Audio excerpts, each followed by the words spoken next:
Tal como lo cortés no quita lo valiente, así lo hilarante no quita lo profundo. Y dado que la vida es un juego, aquí comienza La Espada de Damocles, la ficción más real que puedas concebir. La Espada de Damocles es un programa que por mera falta de objetividad cree ser diferente. Personajes mitológicos salidos de los más profundos avernos. Leyendas escabrosas y sin sentido, curiosidades inquietantes e inútiles, historias antiguas malversadas por nuestra incapacidad de entendimiento, y cuentos carentes de profundo significado. También pretenderemos sin el menor éxito entender al ser humano en toda su dimensión. En suma, si quieres desperdiciar tu vida, aquí comienza La Espada de Damocles, la ficción más real que puedas concebir. La Espada de Damocles se emite todos los lunes de 11 a 13 horas desde los estudios de Radio Cuca y también los domingos alternos, para lo cual puedes informarte a través de las redes sociales, como en este caso desde aquí, desde la Biblioteca Pública del Fontán, con asistencia de público libre y gratuita, donde grabamos el programa. También puedes descargar nuestros programas grabados a través de nuestra web www.espadaweb.blogspot.com. Puedes enviarnos un Twitter a @PabloJVeloso. Puedes enviarnos un correo a info@espadaweb.gmail.com haciendo comentarios, proponiendo temáticas, opiniones, lo que tú quieras. También puedes participar de nuestro grupo de Facebook llamado La Espada de Damocles y recuerda también nuestro nuevo grupo de Telegram, que, bueno, Telegram es como una especie de competencia de WhatsApp, pero bueno, tiene la facilidad de que cualquier persona desde cualquier parte del mundo fácilmente puede sumarse y participar. Así que si quieres participar de este grupo de la Espada de Damocles de Telegram, solo tienes que instalarte la aplicación y desde tu móvil o desde tu ordenador y luego buscar Pablo Veloso, por ejemplo, esa es una manera fácil, me envías un mensaje y me dices cómo te llamas y que quieres participar del grupo y yo te sumo inmediatamente.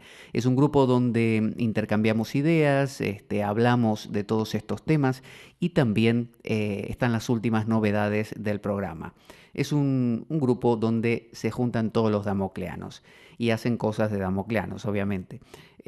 También puedes compartir nuestro programa subiéndolo a cualquier red social, inclusive a tus propios canales con total libertad. Pero sobre todo, ¿sabes qué? No te lo puedes perder. Recuerda también que nuestro programa carece de sustento económico externo y si quieres colaborar y apoyar a nuestro programa puedes hacer de cuenta que me invitas a un café y dejar una donación equivalente a ello o lo que tú desees a través del enlace de PayPal que aparece en nuestro canal en iBooks. Si tienes alguna duda al respecto, puedes enviarme un correo, ya sabes, a info@gmail.com y yo te informaré te aclararé cualquier duda. Muchas gracias igualmente por ello. Bueno, aquí estamos en la biblioteca del Fontán, un domingo soleado, apropiado para la playa, pero como todos sabemos, la playa viene después de la espada de Damocles, nunca en lugar de. Así que tenemos aquí gente que sé que va a ir a la playa luego de este programa. Pero bueno, se irá reflexionando acerca de las temáticas que vamos a tocar hoy. ¿De qué vamos a hablar hoy? Bueno, vamos a hablar nada menos que de la sabiduría del no saber. La sabiduría del no saber. Y como es un tema profundo, es un tema que quizá va a dar para bastante, vamos a ir como desglosándolo de a poco, vamos a ir entrando al tema, acercándonos a él lentamente para que podamos entender cómo podemos conocer, comprendernos, entender la vida de una manera que no es la de siempre, que no es aquella que simplemente vamos adquiriendo conocimiento, acumulando cosas y que esas cosas a veces se nos complican demasiado, nos atiborran la mente de problemas. Y para eso nos vamos a meter directamente en una historia que pertenece al Srimad Bhagavatam. El Srimad Bhagavatam es una escritura hindú que es como una especie de Biblia de los hindúes. Si bien lo más representativo es el Bhagavad Gita, también tenemos el Srimad Bhagavatam, que es como una especie de néctar de aquellas personas que disfrutan de la devoción. ¿Por qué? Bueno, porque son historias supuestamente, de reyes, así se describe, reyes santos, también de muchos renunciantes o monjes o personas que buscan a la divinidad. Bueno, una de estas personas se llama Yada Bharata y de él vamos a comenzar hablando. Bharata era un rey de la antigua India y fíjense qué importante que fue este personaje que hasta dio nombre a la propia India. India no se llama la India, se llama en realidad Bharata Varsha. Bharata significa tener apego a la divinidad, ¿no? Ser muy dedicado a Dios, a la divinidad. Y Varsha es la tierra de. Entonces Bharata Varsha es el nombre de la India. Lo que pasa es que es muy difícil encontrarse con un hindú hoy y denominarlo como una especie de Bharatavarshi, ¿no? Entonces es más fácil decir un hindú. Que de por sí eso ya tiene su cola también, porque la razón por la que le llamamos hindúes es porque los árabes, cuando llegaron a la India y conquistaron parte de la India, llegaron a un río llamado el río Sindhu. Y entonces nombraban a los hindúes como los sindhus, ¿no? Y por eso quedó, cuando se tradujo al español, como hindus, en inglés hindu y en español hindú, que derivaría todo de aquellos que viven cerca de la ribera del río Sindhu. En realidad se llaman Bharatavarshis, así que vamos a hablar del rey Bharata. Había un rey llamado Risaba. Este rey Risaba era un rey muy sabio, tenía muchos hijos y uno de estos hijos fue Bharata, que heredó justamente este rol de rey y empezó a gobernar un reino muy próspero y muy magno, muy magnífico. Le iba muy bien, tenía tierras, tenía progenie, tenía todo lo que quería, lo que quisiera tener una persona.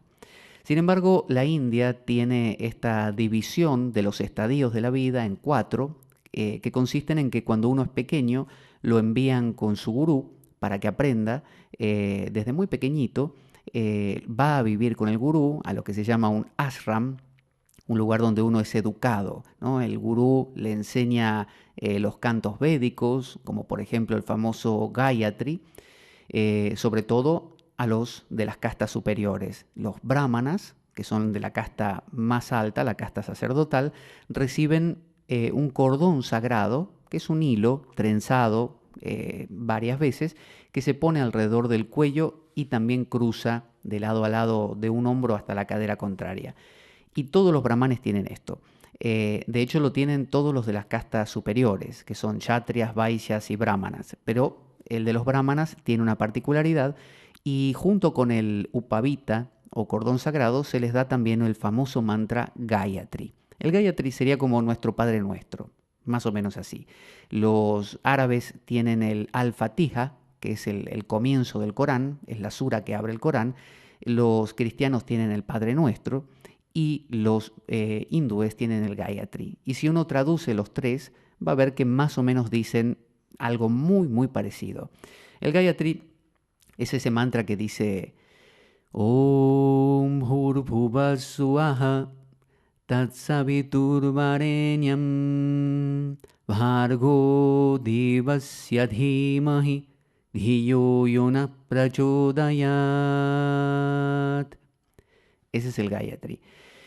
Si un hindú tradicional o un brahman se entera que yo lo estoy pronunciando, me quema por hereje más o menos, porque los brahmanes consideran que es tan sagrado que se le recita al oído al nuevo brahman cuando se le da el cordón sagrado, y si alguien de las castas inferiores lo oye cantar, lo oye pronunciar, esa persona creo que era desterrada o condenada a muerte, una cosa por el estilo.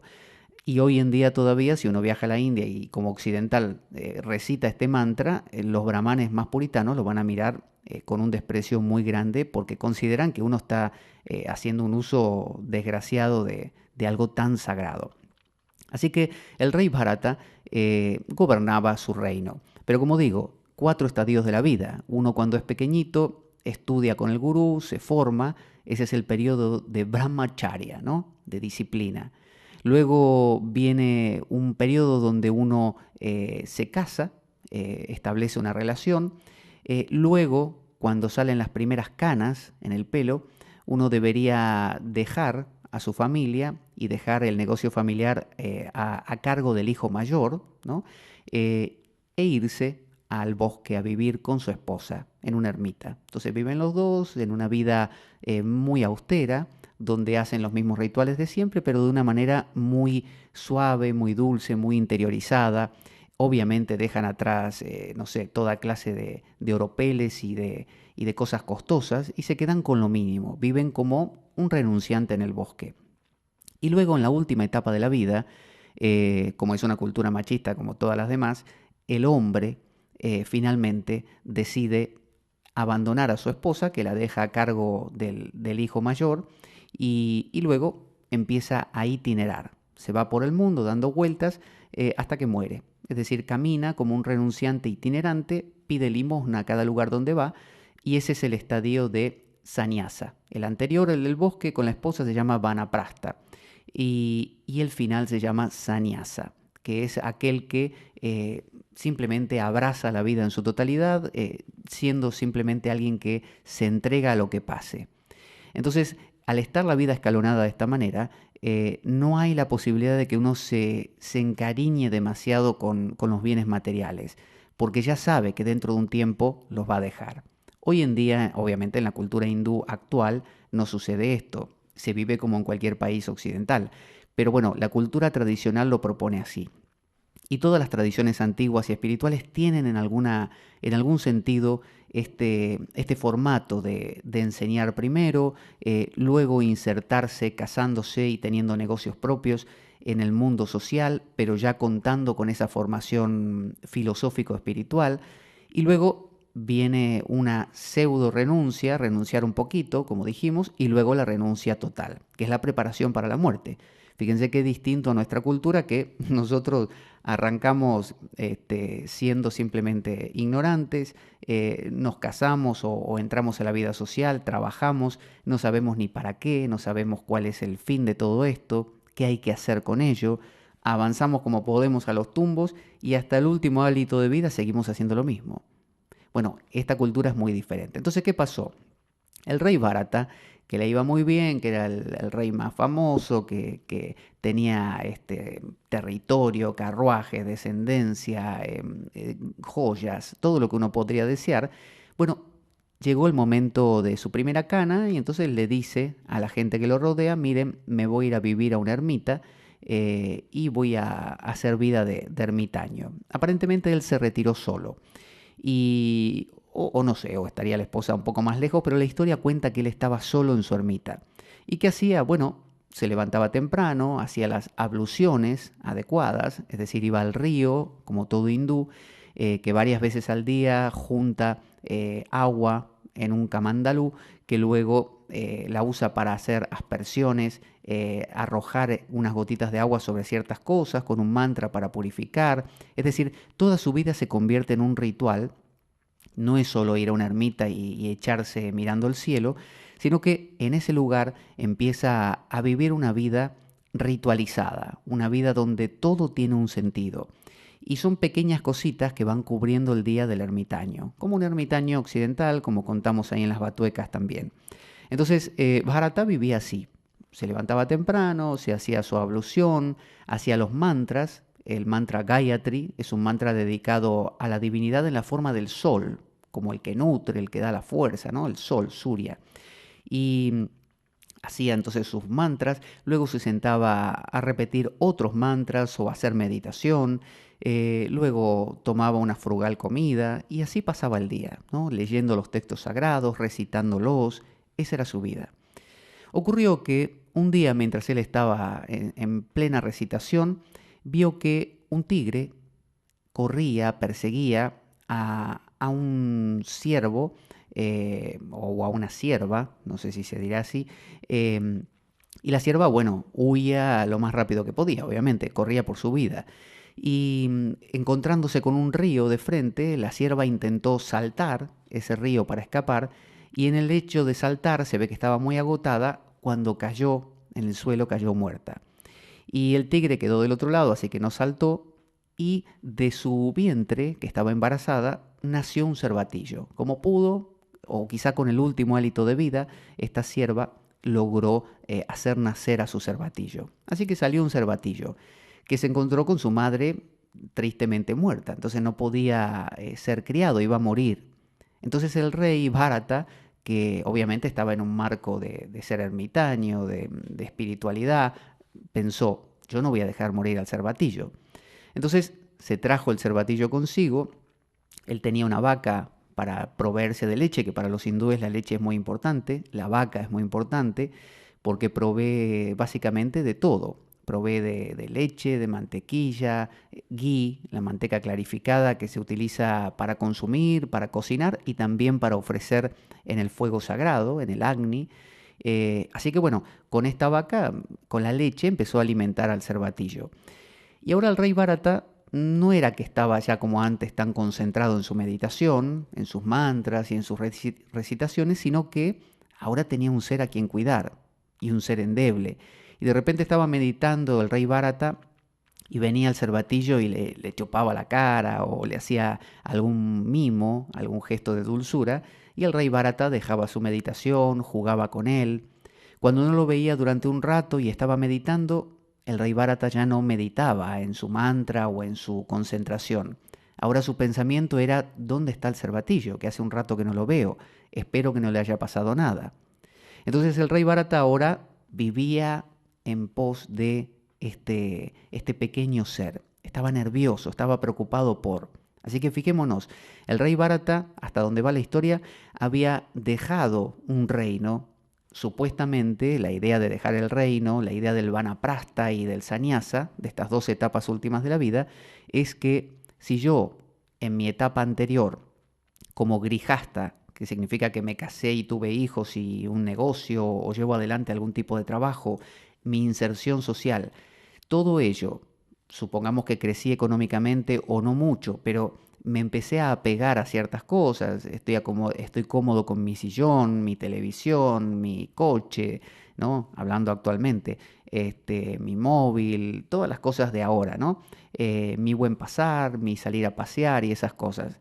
Bueno, se sabe que eso es muy difícil de cortar, que una vez que uno está es como una inercia que se lo come. Entonces la idea es, del vanaprastha es, bueno, llega la primer cana, que en mi caso yo ya debería estar de vanaprastha, no sé qué hago aquí. Bueno, como aparecen las primeras canas, es tiempo de irse, es tiempo de dejar atrás todo esto de cuajo.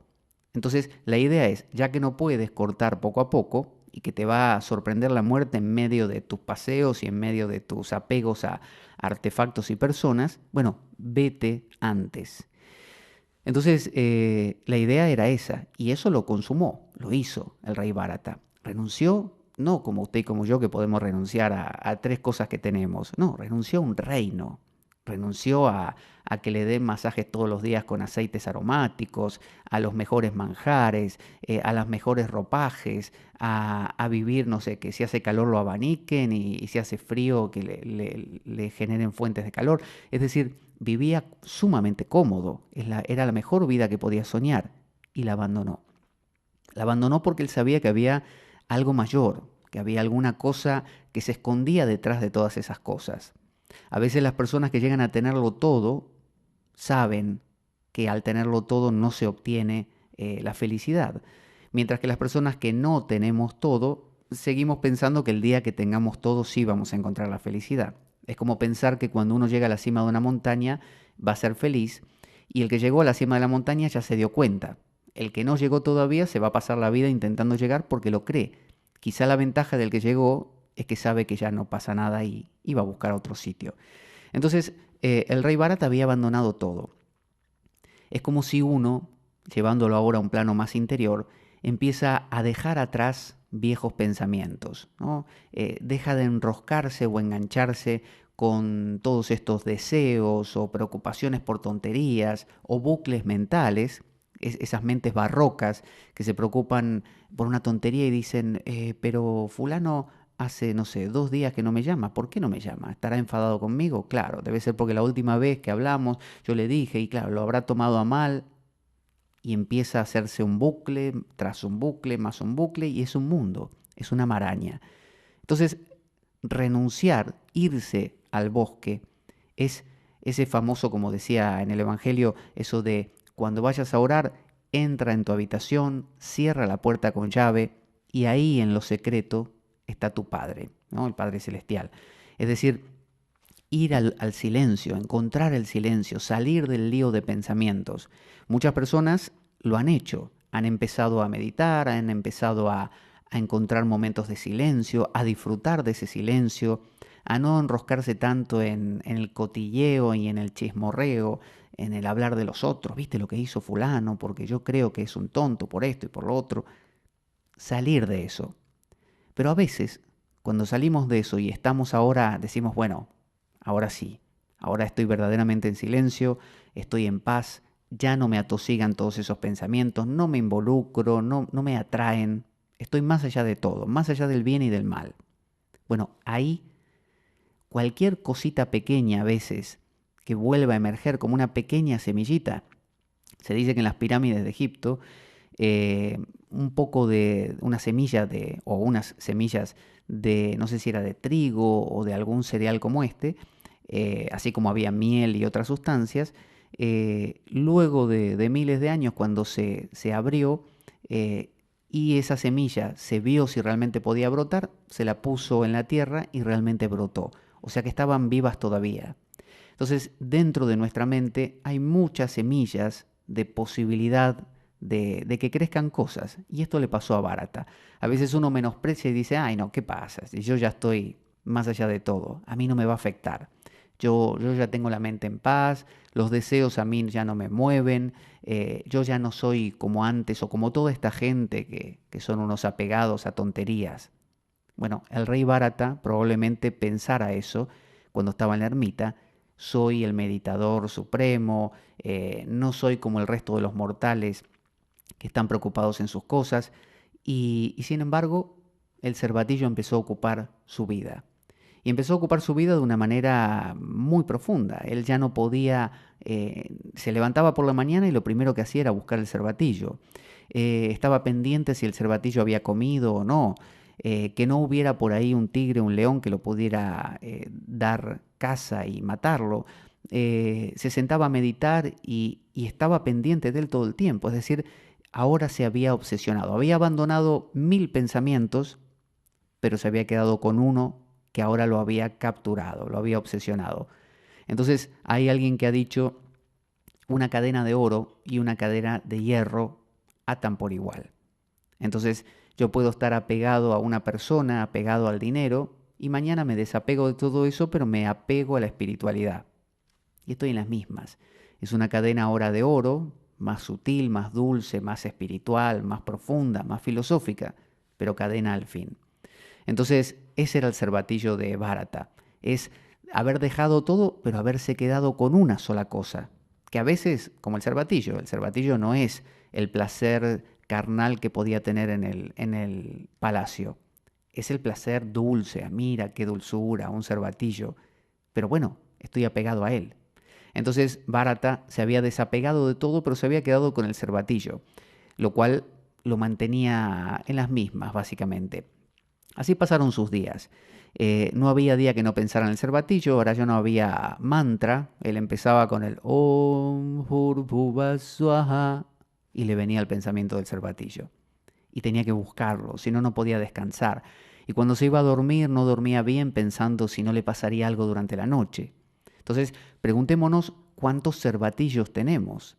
A veces son los placeres del palacio, pero cuando hemos dejado los placeres del palacio, y con eso me refiero no a criticar moralmente a los placeres, me refiero a miles de cosas que nos preocupan hoy, con las que nos involucramos y que cada cosa nos lleva a preocuparme por otra más y otra más y otra más. Entonces, a veces dejamos todo eso, lo abandonamos de cuajo, pero empieza a emerger otra cosita pequeña, aparentemente muy pura, y tenemos la gente obsesionada con la pureza del mantra, la gente obsesionada con meditar, la gente obsesionada con la Biblia, la gente obsesionada con el gurú, ¿no? La gente obsesionada con lo que fuera. Y alguien diría, bueno, pero es una obsesión más sana, pero obsesión al fin.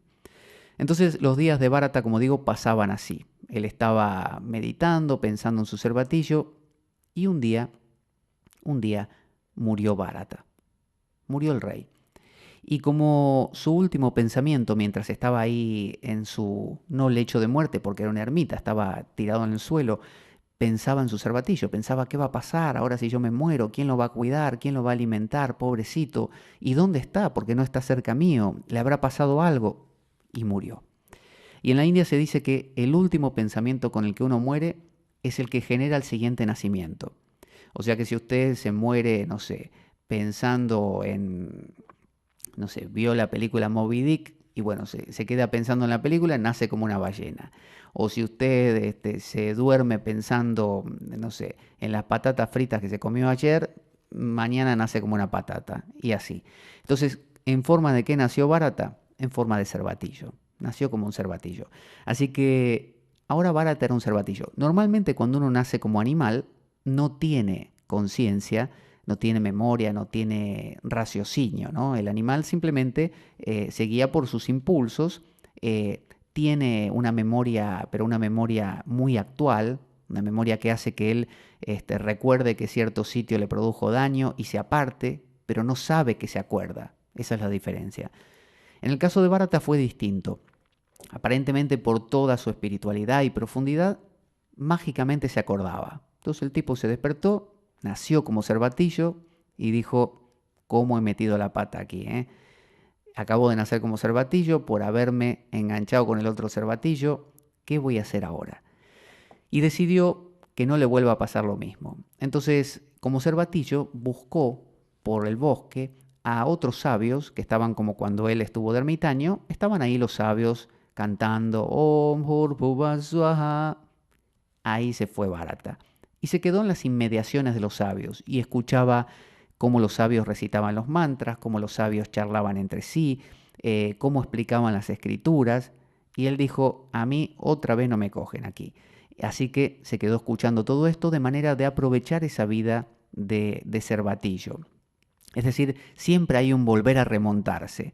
Uno puede descubrirse obsesionado con, descubrirse enganchado en e involucrado en miles de pensamientos que a uno lo llevan a angustiarse, a deprimirse, a preocuparse, pero basta con darse cuenta, ¿no? Porque a veces esos pensamientos nos llevan obviamente a otro nacimiento.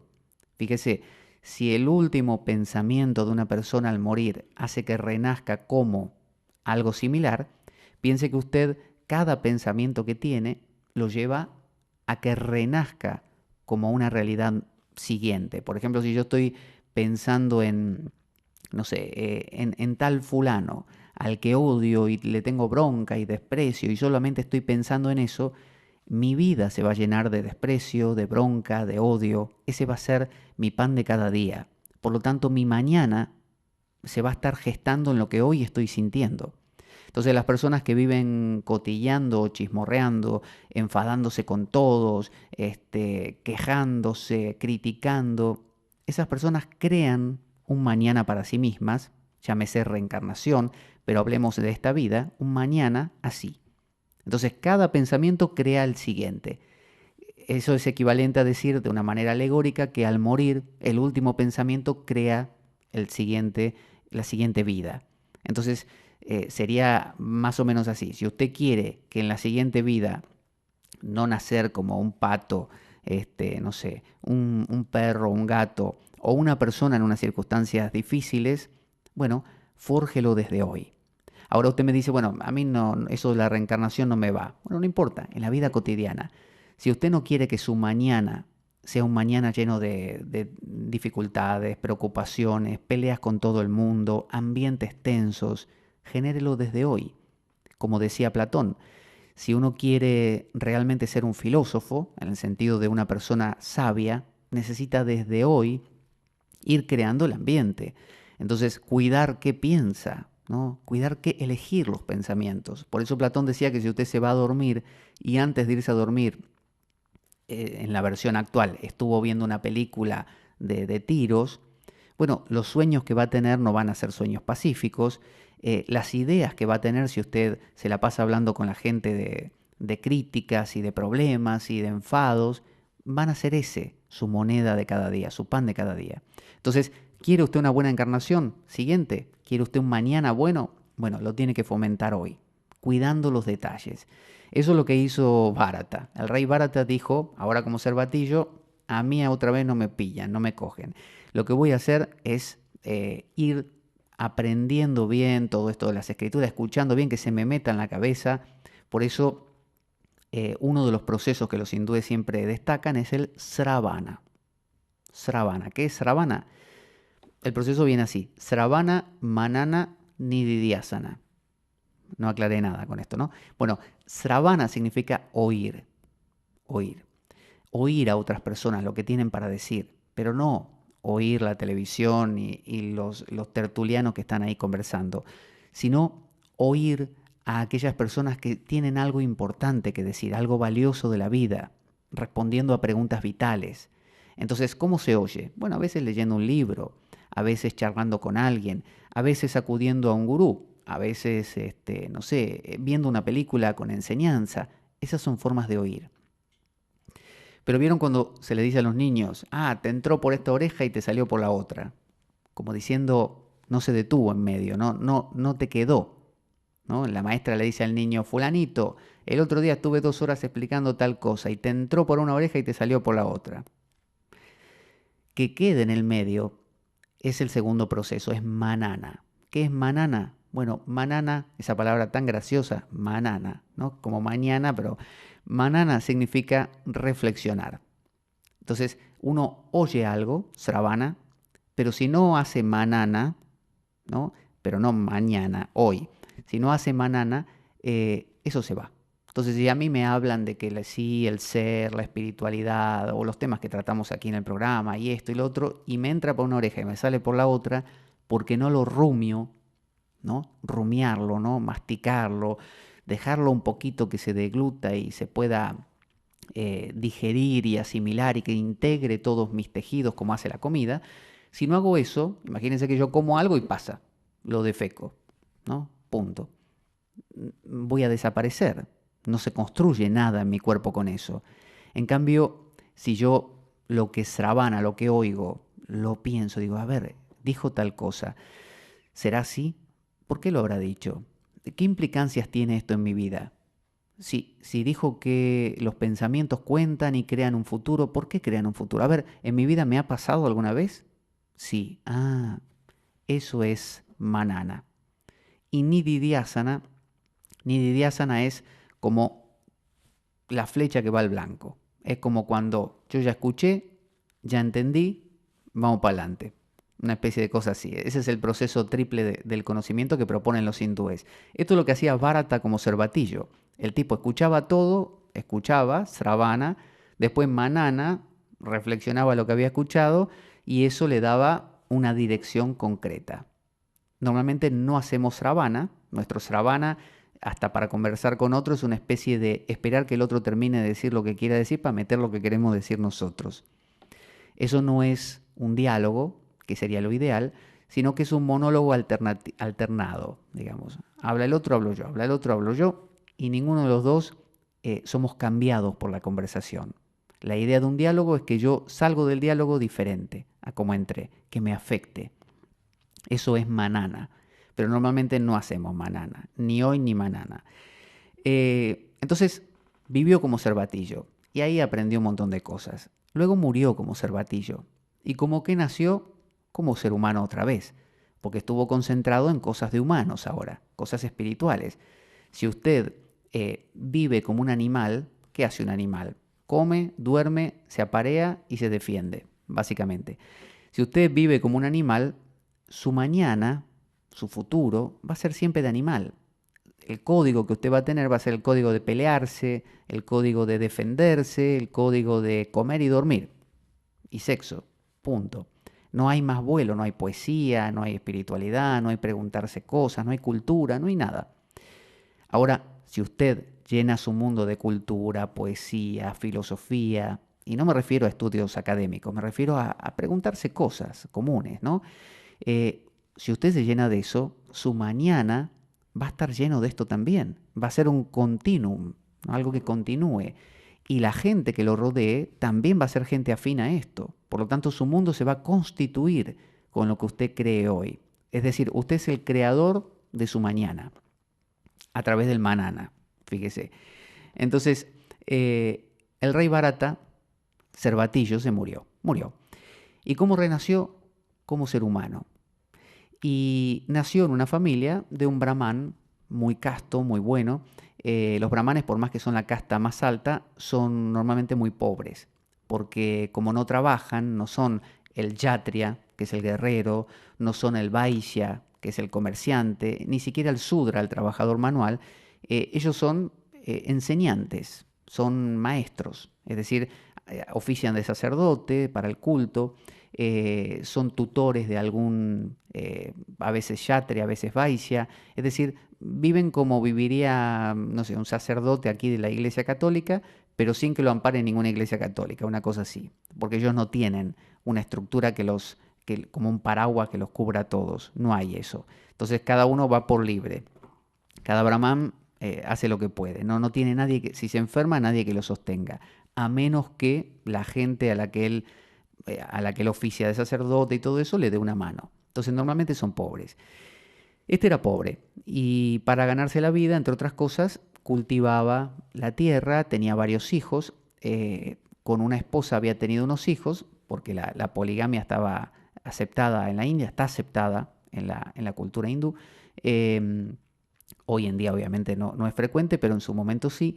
Y con otra esposa tuvo dos hijos, una hija y un hijo, uno de ellos era Bharata. ¿Qué dijo Bharata?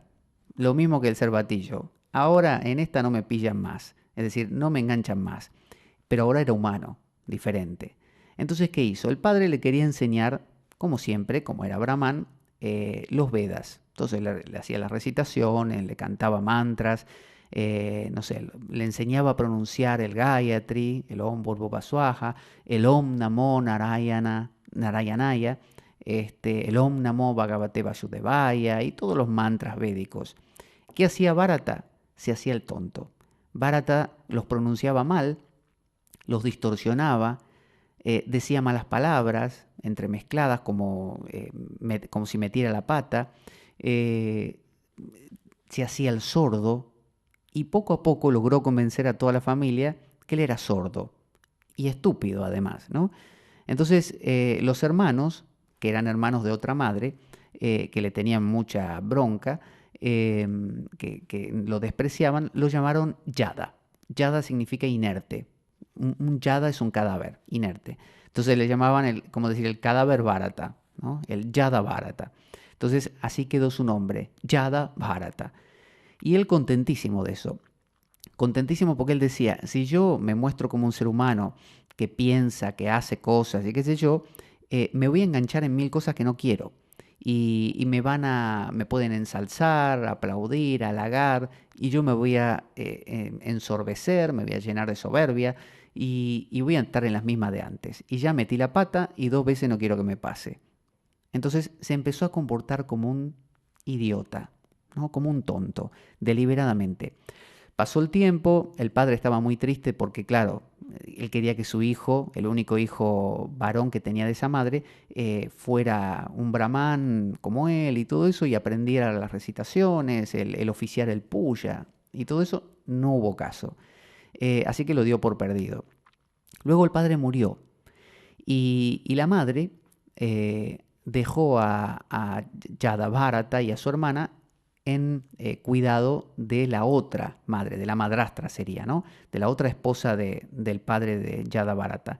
Y la madre de Yadabharata lo que hizo fue arrojarse a la pira funeraria haciendo lo que se llama el sati de su marido. En la India antigua, optativamente, aunque en algunos casos decían los ingleses durante la colonia que estaba haciendo, había pasado a ser no optativo, sino que te tiraban, la mujer, supóngase que usted es la esposa de un tipo, ¿no? Y el tipo se muere, como todo el mundo, y vio que desgraciadamente para las mujeres el hombre vive menos, para las mujeres de la India, digo.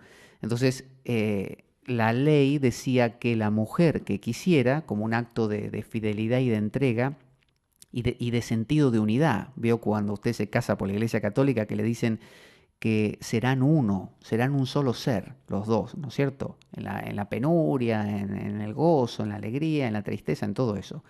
un solo ser. A partir de ahora, un solo ser, que el hombre no separe lo que Dios ha unido. Como que no se puede separar. Bueno, la mujer hindú podía optativamente, cuando al hombre se lo cremaba, porque en la India no se entierra normalmente a la gente, se suele enterrar a veces a lo que se entiende como santos, ¿no? Porque se entiende que ese no necesita que se lo queme porque no se va a pegar a su cadáver. Mientras que los demás sí se van a pegar a sus cadáveres, entonces más vale quemarlos, cosa que no tenga ningún lugar a donde querer volver. Imagínese, usted se muere, su espíritu vuela por ahí y de repente se arrepiente y dice, yo quiero volver. Pero bueno, si a usted le quemaron, le hicieron una parrillada del cuerpo, usted dice, ¿y ahora dónde voy? Entonces para eso lo quemaban. Entonces las mujeres muchas veces haciendo lo que se llama el sati, en honor a la diosa Sati, esposa de Shiva, que hizo esto mismo, se autoinmoló, en el caso de ella se quemó con un fuego interior.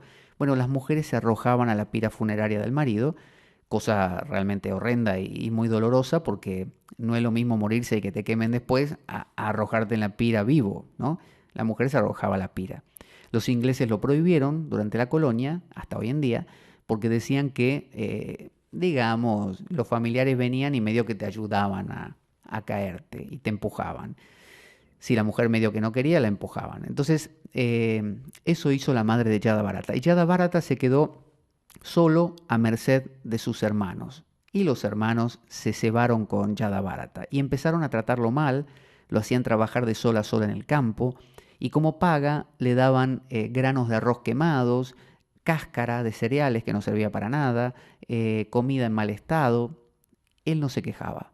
Él comía todo lo que le dieran, le daba igual, no se preocupaba por nada, estaba todo el día bajo el sol, mugriento, sucio por estar ahí enlodado, trabajando, pero él lo que quería era ser justamente eso, un cadáver, ¿no? Yada, que nadie se conecte con él, ni él conectarse con nadie, no quería engancharse con nada. Él decía, yo quiero trascender, como cuando quise irme a la ermita, como cuando fui al rey Bharata, y no quiero que me pase ni engancharme con el cervatillo ni con nadie.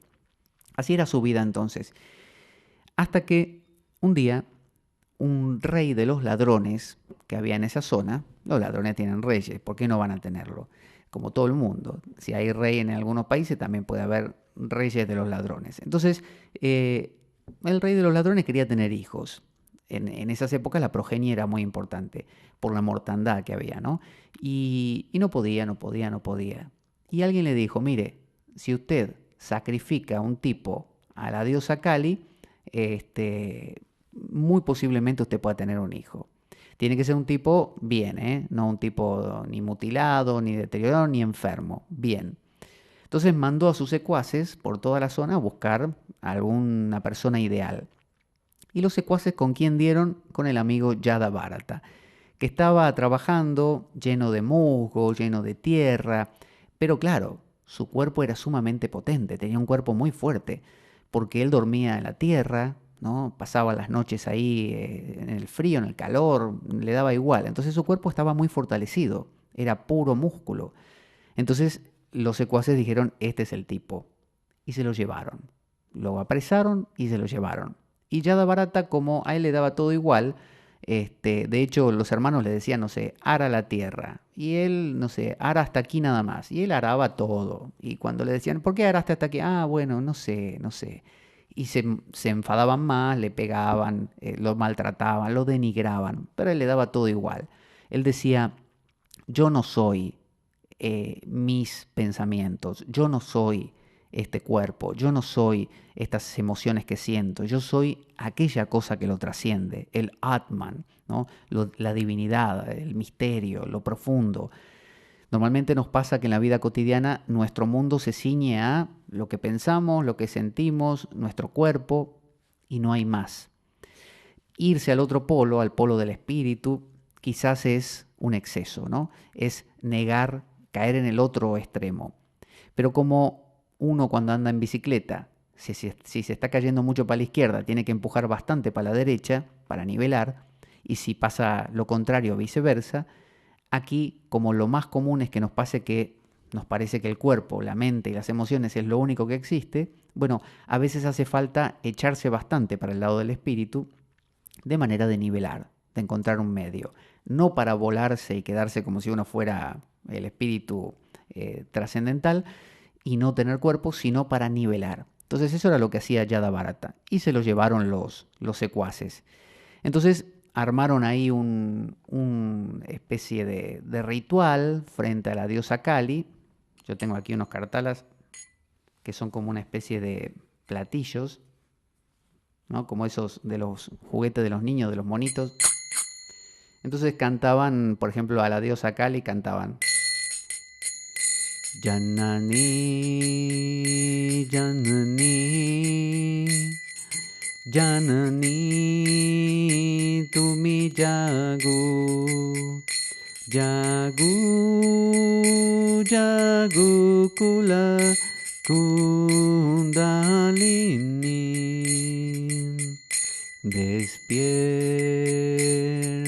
despierta, despierta,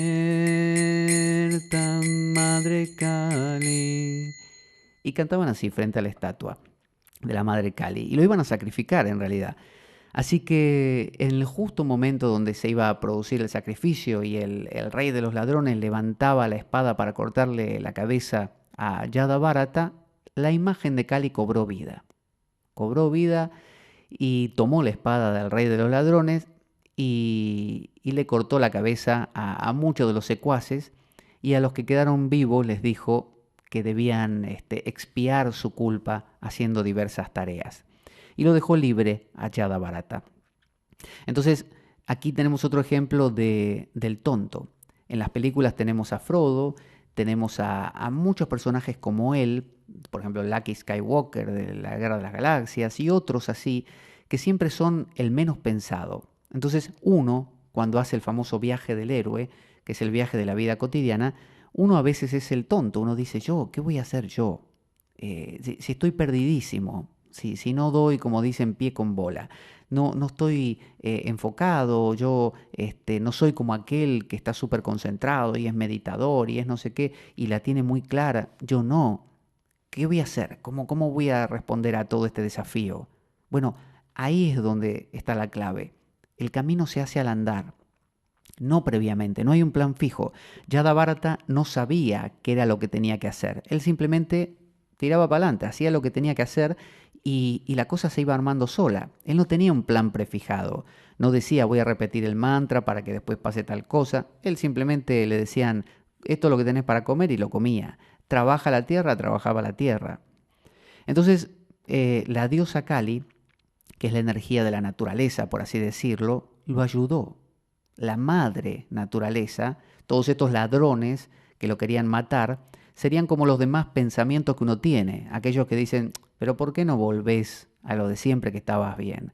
¿Por qué no seguís disfrutando de lo que estabas disfrutando? ¿Por qué no te peleás con el vecino como siempre y odias y envidias y celás? ¿Y por qué no hacer lo de siempre? Como nosotros, que somos eso, ¿no?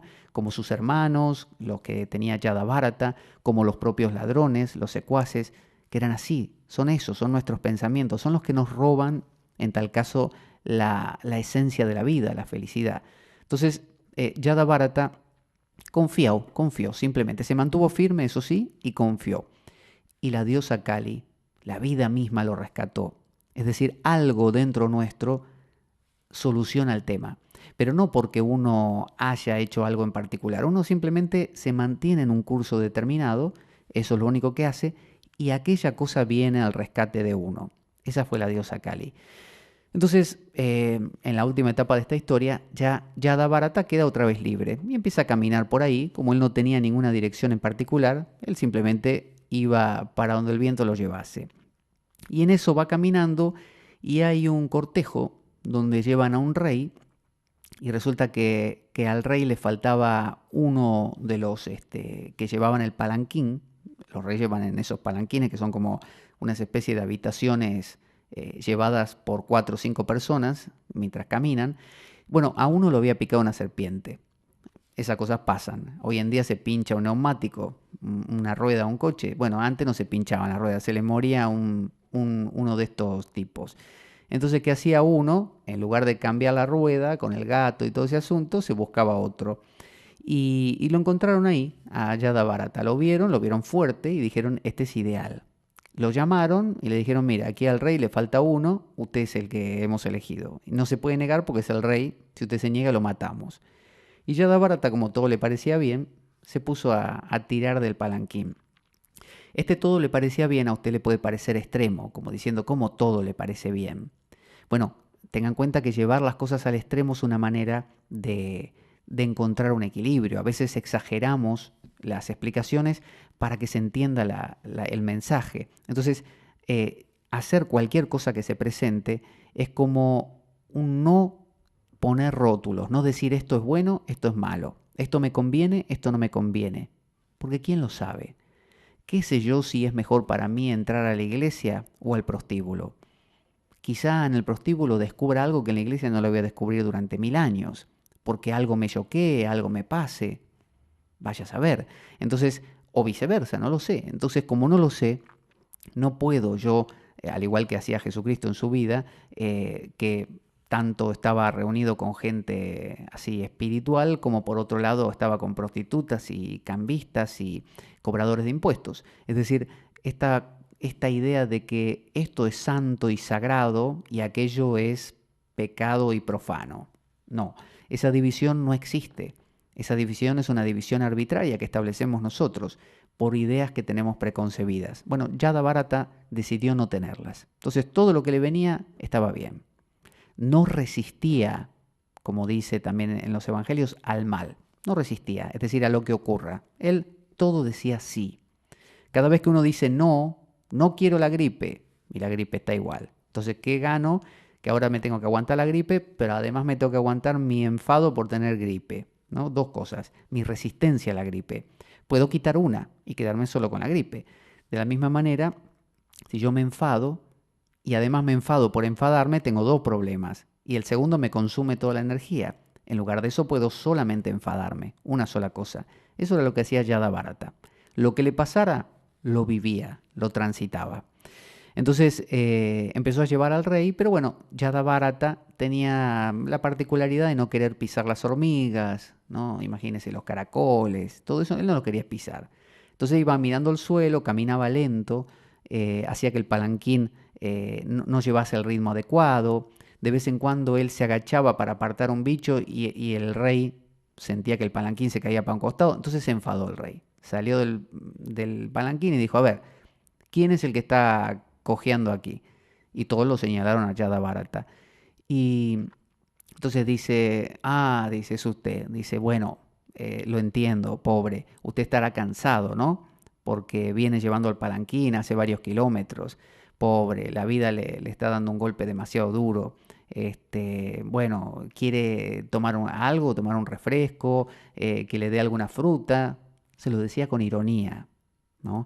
Haciendo gala de su rol de rey, ¿no? Así como cuando nuestro propio ego, ¿no? Nuestra propia parte así, rey, ¿no? Regente, tirano, se burla de otra parte nuestra, como diciendo, ¿qué te haces ¿no?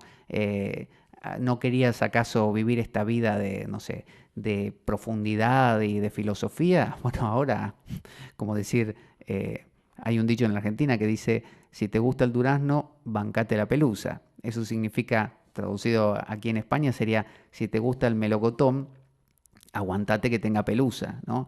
Viene con ello. Entonces, hay una parte nuestra que se mofa de otra parte, diciéndonos continuamente, no querías ahí saber de cosas psicológicas y espirituales y filosóficas. Bueno, ahora si estás hecho un nudo, no sé, aguantate. Bueno, ese era este rey. Entonces le dijo, si no llevas bien el palanquín, te mando a decapitar. Entonces Yadavarata le dijo que sí, como a todo el mundo. Y siguió haciendo lo mismo. Entonces el rey, enfadadísimo, se bajó y cuando lo volvió a increpar, Yadavarata dejó escapar una afirmación un poco profunda. Como por ejemplo, le explicó en pocas palabras que lo que el rey le decía se lo estaba diciendo nada más al cuerpo de Yadavárata, mientras que él no era solamente ese cuerpo, sino que era mucho más, había mucho más profundidad en él, y que si el rey se burlaba o se mofaba de ese cuerpo, a él le daba exactamente igual, como cuando antes se mofaron sus hermanos. Entonces, uno con la actitud de Yadavárata ya no se toma en serio. Ya no se toma en serio las cosas, ya no cree que las cosas son determinantes. Hoy me pasó tal cosa, fulano ya no me habla, aquel me miró mal, me da igual, ¿no? Uno descubre que la vida es mucho más profunda, incomprensible, como para acabar decidiendo que tal cosa es buena o mala. Entonces, como no lo sabe uno, a uno le empieza a dar todo igual. Uno relativiza las cosas. Uno dice, eh, uy, no estoy, no sé, aplicándome lo que debería en esto o lo que debiera. En el fondo, ¿quién sabe? A veces las pausas son más sanas que la pertinacia, ¿no? La pertinacia, la insistencia, la tenacidad continua a veces hace que uno se sature. Vale más a veces tomarse unas vacaciones, dejar un tiempo y volver. Entonces, ahí surgió una conversación muy profunda con el rey. El rey se dio cuenta que ese hombre no era un hombre común y empezó a charlar con él. Y ahí Yadavárata volcó sobre el rey una enseñanza muy profunda, que es la enseñanza de que uno es una esencia, un ser, un misterio, ¿no? El silencio, Dios, el Atman, Brahman, lo que está por debajo de la superficie, y que eso puede tocarse cuando uno renuncia, pero no en el sentido de nunca más disfrutar de nada. No, no, no. Renunciar significa no vivir solamente ahí. Es como si a alguien le dijeran, mira, te has pasado la vida viviendo en una mansión, pero solo has vivido en la cocina. Y te cuento que tu mansión tiene una terraza fantástica, tiene habitaciones majestuosas y nunca las viste. Y no te estoy diciendo que ahora vivas en la habitación o en la terraza y no en la cocina, sino que ahora te digo, habita toda tu casa. Puedes hacerlo y lo vas a disfrutar mucho más. Entonces Yadavárata le contaba al rey que la vida trasciende completamente lo que él consideraba importante, que es el cuerpo. Entonces le quiso decir, tú lo que te parece tan vital como tu palanquín, que te lleven de una manera, que te halaguen, eso es solo una parte de la vida. Y si vives en eso te pierdes mucho más. Entonces, quedarse enganchado en que si me quiere fulano y no me quiere mengano, en que si logré mi meta o no logré mi meta, en que si soy mejor o soy peor, o que alcancé el objetivo de agradarle a fulano o a mi padre o a... Eso va y viene, da igual. Hay más profundidad en la vida que eso. Eso es lo que le transmitió en una larga conversación Yadavárata, hablando también de no solo renunciar a esos deseos, es decir, no engancharse en esos bucles y hacerlo continuamente, no dejar que se produzcan otra vez y otra vez y otra vez y desarticularlos apenas empiezan a producir, sino que además le llevó a comprender qué es aquello que está por detrás, que no tiene nombre, que a veces llamamos eso el silencio, ¿no? La profundidad, y que quien tiene este conocimiento no teme a morir. Y tampoco le preocupan demasiado las cosas en la vida cotidiana, ya no se las toma tan en serio. Es decir, le pasan, pero ya no hace un mundo de ello. Entonces, esta historia nos va a dar el pie para poder profundizar en el tema que será motivo del siguiente programa, que es la sabiduría del no saber. Porque, ¿qué era Yadavárata o qué decidió ser? Un tonto, un tarado, un inútil, uno que no sabe, decidió no saber. Saber es saber hacer negocios, saber tener dinero, saber agradar a la gente, saber producir. Él decidió ser un inútil, un inútil, muy parecido a Chuang Tzu del taoísmo, del cual también contaremos luego una historia en el siguiente programa, que es muy afín a esta. Entonces el planteamiento es ese. Estamos acostumbrados a ser perfectos, a cumplir, a tener un plan y recorrerlo luego, a ser ordenados, eficientes y a que al pan pan y al vino vino. Lo que nos parece que es, y lo que no es, no es. Ese es nuestro mundo y pagamos un precio altísimo por eso. Y nos empiezan a importar cosas y cómo yo voy a estar sintiendo esto, si yo debería estar o no, cómo puede ser. Yadavárata propone otra actitud, que es una actitud de manontropo. No es para tanto, ¿no? No es para tanto, no es tan grave, relativa. Ya hablaremos en el próximo programa acerca de personajes como Nagarjuna, con su Madhyamika y su postura esta intermedia, y de muchas culturas que iremos entremezclando, inclusive hasta Castaneda, Don Juan de Castaneda, donde justamente traeremos a colación la idea continua de la sabiduría que hay no en el elegir, sino en el abstenerse de elegir. No es sabio aquel que justamente sabe qué hacer en cada momento, sino que es sabio aquel que no sabe qué hacer en cada momento y por lo tanto está más abierto a escuchar cuál es la mejor opción y no aquel que tiene el plan prefijado. Así que este es el perfil que vamos a recorrer. Quedémonos con la idea de Yada Bharata en sus etapas de rey inicialmente, después de apegado, ermitaño apegado al cervatillo, después de cervatillo, después de un hijo maltratado y deliberadamente asumir la posición de tonto, finalmente casi lo matan, se libera, finalmente, al final de toda la historia, la parte del palanquín con el rey y la profunda conversación que tiene, que en realidad, para el que le interese leerlo, está en el Srimad Bhagavatam. Es una conversación larga y profunda, muy parecida a los diálogos que ocurren en el Bhagavad Gita entre Krishna y Arjuna. Así que, dado que la vida es un macabro juego, concebido por una mente perversa, únete a nosotros el próximo lunes de 11 a 13 horas desde cuando emitimos desde los estudios de Radio Cuca o también domingos alternos desde aquí, desde la Biblioteca Pública del Fontán, donde grabamos el programa, como en este caso con entrada libre y gratuita. También te recuerdo antes de finalizar que nuestro programa carece de sustento económico externo y si quieres colaborar y apoyar a nuestro programa, puedes hacer de cuenta que me invitas un café y dejar una donación equivalente a ello o lo que tú desees, a través del enlace de PayPal que aparece en nuestro canal en iBooks. Si tienes alguna duda al respecto, puedes enviarme un correo y muchas gracias por ello. Así que te invito a unirte a nosotros la próxima vez que escuches las siguientes palabras. La espada de Damocles, la ficción más real que puedas concebir. Buena vida para todos, buena semana y avanti damocleanos. Muchas gracias.